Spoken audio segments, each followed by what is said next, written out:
తర్వాత పోయి నీళ్లు చక్కగా ఈ పాదు నిండా నీళ్లు ఉండాలి. ఈ పాదు మొత్తం కూడా నీళ్లు ఈ పాదు ఇంతవరకు నిండిపోయి ఉన్నట్లయితే లోపలంతా చుట్టుపక్కల కూడా భూమి నానుకుంటుంది. దగ్గర 2-3 రోజుల వరకు కూడా మనకి తేమ ఉంటుంది. మేము లాస్ట్ ఇయర్ ఏం చేసామంటే మా సైడు వరంగల్, మైబాద్ అట్లా మొక్కలు ఇచ్చినప్పుడు అక్కడ మన రైతు సోదరులు చేసిన చిన్న పొరపాటు ఏంటంటే మొక్క నాటిన తర్వాత ఈ పాదు చుట్టూ తేమ లేకుండా చేశారు. పాదు చుట్టూ తేమ లేకుండా చేయటం వల్ల 4-5 రోజులు నీళ్లు పెట్టకపోయేసరికి ఆ మొక్కలు ఏమైనాయి అంటే వాటు పడ్డట్టు ఆకురాలటం జరిగింది.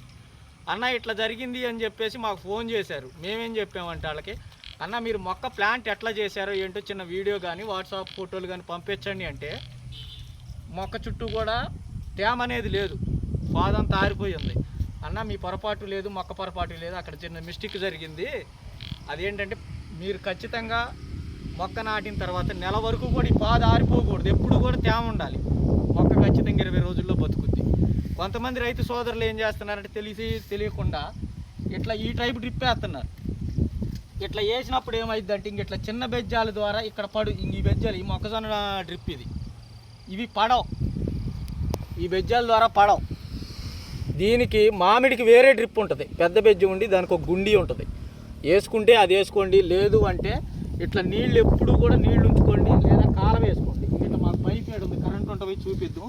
ఇట్లా కాలువేది మీకు నీళ్ళు ఎక్కడైతే పోస్తున్నాయో చక్కగా కాలువలు చేసుకోండి. ఇట్లా మీ పైపు దగ్గర కాలువలు చేసుకొని ఈ కాలువ ద్వారా నీళ్లు పంపించుకోండి పాదుకి.